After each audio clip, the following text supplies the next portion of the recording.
दोस्तों supreme court में अभी भी इलेक्टोरल बॉन्ड यानी चुनावी चंदे से जुड़ा जो मुद्दा है उस मामले पर सुनवाई जारी है, या आप कह लीजिए कि मामले को सुरक्षित रख लिया था। अगली सुनवाई कब होगी इस बात की तारीख जो है उसका ऐलान अभी तक नहीं किया गया है, यानी तारीख नहीं बताई गई कि कब अगली सुनवाई होगी। लेकिन सबसे दिलचस्प बात यह है कि जिन जिन याचिकाकर्ताओं की याचिकाओं पर सुनवाई सुप्रीम कोर्ट कर रहा था दोस्तों, उन याचिकाकर्ताओं ने इलेक्टोरल बॉन्ड पर अभी भी बीजेपी को घेरना नहीं छोड़ा है। एडीआर यानी एसोसिएशन फॉर डेमोक्रेटिक रिफॉर्म्स इनमें से एक था। एडीआर की रिपोर्ट सामने आई है और इस रिपोर्ट ने चौंका दिया है। इलेक्टोरल बॉन्ड मामले में बीजेपी मालामाल दिखाई दे रही है दोस्तों। मालामाल मैं क्यों कह रही हूं ये आपको तब समझ में आएगा जब पूरी खबर आप देखेंगे। निश्चित तौर पर आपके होश उड़ जाएंगे दोस्तों, इसलिए आखिर तक इस वीडियो को जरूर देखिएगा, गुजारिश है आपसे। नमस्कार, मेरा नाम है जयंती झा और आप देख रहे हैं देश नीति।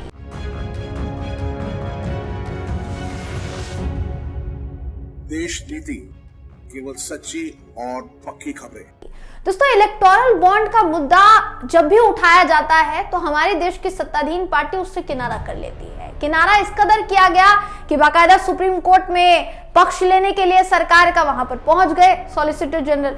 अब जब सॉलिसिटर जनरल सुप्रीम कोर्ट पहुंचे थे तो उन्होंने क्या कहा था आगे आपको बताऊंगी, लेकिन उनमें से एक बात उन्होंने जरूर कही थी जो शायद आपको याद होगी कि जनता को यह जानने का अधिकार नहीं है कि इलेक्टोरल बॉन्ड से किस पार्टी को कितना चंदा मिल रहा है। जनता को सिर्फ वोट देने से मतलब होना चाहिए, उनको ये नहीं पता लगाना चाहिए कि कौन सी पार्टी कितना चंदा ले रही है या पार्टी किस तरीके से अपने चुनाव पर खर्च कर रही है। उन्हें ये सब सोचकर वोट नहीं देना चाहिए। इसलिए इलेक्टोरल बॉन्ड में कितना चंदा मिला कितना नहीं, इस बात से उनका कोई सरोकार नहीं है। ये बात कही थी किसने? हमारे देश की सरकार के वकील ने कही थी दोस्तों, आपको याद होगा। अब मैं उस मुद्दे की बात नहीं कर रही हूं, मुद्दा यह है कि एडीआर की रिपोर्ट सामने आई है और उस रिपोर्ट में बहुत बड़ा खुलासा हुआ है। खुलासा चुनावी चंदे को लेकर हुआ है जो कि सबसे ज्यादा भाजपा को मिला है। जी हाँ दोस्तों, भारतीय जनता पार्टी को सबसे ज्यादा चुनावी चंदा मिला है। आपके स्क्रीन पर इस वक्त दैनिक भास्कर की खबर है।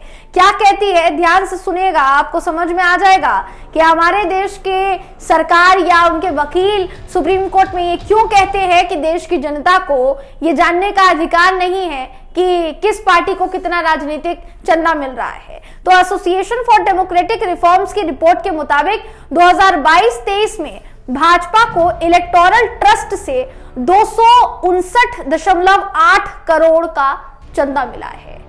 ये सभी राजनीतिक दलों को मिले चंदे का 70.69% है दोस्तों।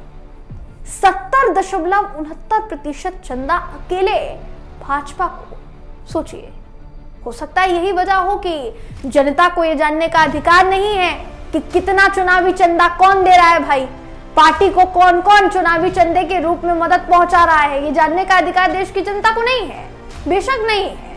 लेकिन एडीआर जो रिपोर्ट जारी कर रहा है उसके बारे में जानने का अधिकार आप लोगों को पूरी तरीके से, और इसलिए हम आपको ये बता रहे हैं दोस्तों। इस खबर का देखिए कहना है कि भारत राष्ट्र समिति यानी बीआरएस को बीजेपी के बाद 90 करोड़ रुपए का चंदा मिला, जो सभी पार्टियों को मिले चंदे का 24.56% है।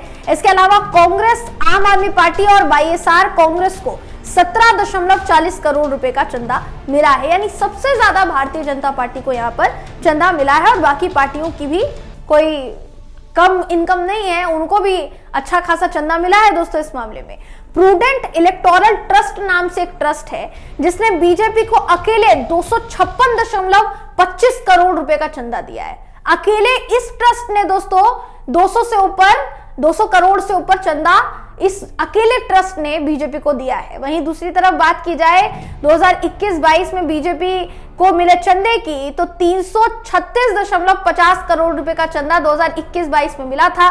2022-23 में 200 कुछ हो गया है। 2022-23 में समाज इलेक्टोरल ट्रस्ट एसोसिएशन ने भाजपा को 1.50 करोड़ रुपए का डोनेशन दिया।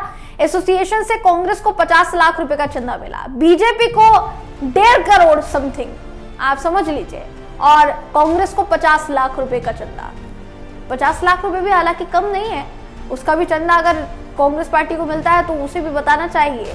रिपोर्ट के मुताबिक 2022-23 में 39 कॉर्पोरेट और बिजनेस घराने ने इलेक्टोरल ट्रस्ट को 363 करोड़ का चंदा दिया है। 34 कॉर्पोरेट और बिजनेस घरानों ने प्रूडेंट इलेक्टोरल ट्रस्ट को 360 करोड़ रुपए से ज्यादा का योगदान दिया। वहीं एक कंपनी में समाज इलेक्टोरल ट्रस्ट को 2 करोड़ रुपए का योगदान दिया। आपकी जानकारी के लिए बताना चाहूंगी दोस्तों, ये जो इलेक्टोरल बॉन्ड्स होते हैं ना, ये कैसे दिए जाते हैं इस बात को समझिए।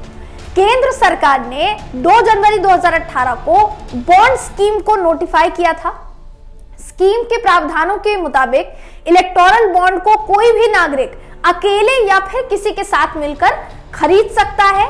योजना को 2017 में चुनौती दी गई थी, लेकिन सुनवाई 2019 में शुरू हुई। यानी कोई भी व्यक्ति या कोई भी ट्रस्ट उस इलेक्टोरल बॉन्ड को खरीद सकता है। अगर वो किसी कंपनी के साथ मिलकर खरीदता है तो भी वो खरीद सकता है। वो इलेक्टोरल बॉन्ड को खरीदेगा, जिस पार्टी को देना चाहता है उस पार्टी को वो इलेक्टोरल बॉन्ड के तौर पे उसको दे देगा। एसबीआई एक आधिकारिक बैंक है जो कि पूरे इलेक्टोरल बॉन्ड से रिलेटेड जो प्रोसेस होता है दोस्तों, उससे जुड़ा हुआ है। तो कुल मिलाकर अगर कहेंगे तो इस पूरे मामले में बीजेपी जो है इस वक्त मालामाल नजर आ रही है। अगर इस खबर की बात की जाए तो इलेक्टोरल बॉन्ड ट्रस्ट स्कीम के बारे में भी बताया गया है और यह भी बताया गया है कि बीजेपी को कितना चंदा मिला है। अब जरा आपको यह भी बता देते हैं दोस्तों कि पिछले 10 साल में 360% किस तरीके से दान राशि या इलेक्टोरल बॉन्ड के नाम पर जो चंदा जो दिया जा रहा है वो 360% 10 साल में बढ़ गई है। 2014 से लेकर 2024 तक, या कह लीजिए कि 2019 से लेकर 2023 तक। 2013 में यूपीए की सरकार इलेक्टोरल ट्रस्ट ये जो इलेक्टोरल ट्रस्ट था इसको लेकर आई थी। चुनावी बॉन्ड ने इलेक्टोरल ट्रस्ट को भले ही किनारे कर दिया हो, पर राजनीतिक दलों को अच्छा खासा फंड दिया जा रहा है इसके जरिए दोस्तों। 2013 में यूपीए सरकार द्वारा ये इलेक्टोरल ट्रस्ट शुरू किया गया था। 10 सालों में कितना अब तक दिया गया है मालूम है आपको? आप जानकर हैरान रह जाएंगे। 10 साल में 2557.74 करोड़ रुपए चंदा दिया गया है। 10 साल में पार्टियों को, अलग अलग पार्टियों को चंदा दिया गया है दोस्तों। अलग अलग इसमें ट्रस्ट शामिल हैं, अलग अलग इसमें कंपनीज शामिल हैं जिनका नाम यहां पर सामने आया है। प्रूडेंट इलेक्टोरल ट्रस्ट जो है उसके जरिए इस साल 42 दानदाता उसमें थे और 8 कॉर्पोरेट्स ने 88.7% राशि जो है वो दी है। इस पूरे चंदे के दौरान वो दी गई है। तो आप ये समझिए कि 360% 10 साल में बढ़ना ये कोई आम बात तो नहीं है। यही कारण है कि सुप्रीम कोर्ट तक मामला पहुंचा हुआ है। तो देखने वाली बात होगी दोस्तों कि सुप्रीम कोर्ट ये सारी चीजें देखने के बाद अगली सुनवाई की तारीख कितनी जल्द से जल्द सुनिश्चित करता है और सुप्रीम कोर्ट में इस मामले की सुनवाई के दौरान ऐसे सारे डेटा पर सरकार के वकील या बीजेपी क्या बोल पाती है, देखने वाली बात होगी दोस्तों। फिलहाल इस खबर में बस इतना ही। आप इस खबर पर क्या सोचते हैं, आपकी क्या राय है, कमेंट करके मुझे जरूर बताइएगा। वीडियो अगर आपको पसंद आया हो तो वीडियो को लाइक कीजिए, शेयर कीजिए, चैनल को सब्सक्राइब करना बिल्कुल भी ना भूलें। फिर मुलाकात होगी आपसे अगली वीडियो में। तब तक के लिए नमस्कार।